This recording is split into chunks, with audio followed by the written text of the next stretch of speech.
tsara kwanao ka nokolokolo iko nefa ankehitriny vitanao nandratra ny foko fa tsara tsodrano malala mahita ny tsare fa zatsalahelo na itomaniny asika tsy antsare mahazo mandray malala raha tsy tamane kanao tsy ampafirine mahazo miala bebio tsy magnino na vofitaka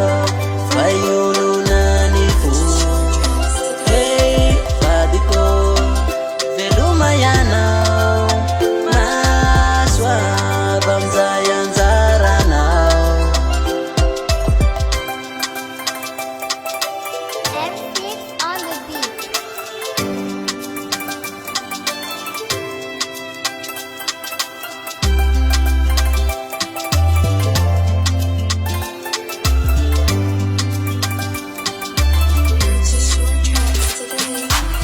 tsy anao rery no tsara no ataoko apararilo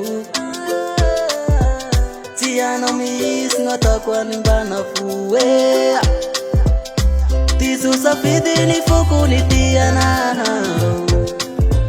fa zaho sy overy na de nilozanao ko tsy raha ela mitady ny asolo anao para afaka piso nandroany anao de mahita vaoao mahazo mandray malala de tsara tsodrano ka iasy manjary tsy fakavatsy fapididratrano bebio tsy magnino na vofitaka fa iolonany fo vadiko veloma ianao masoava amizay anjaranao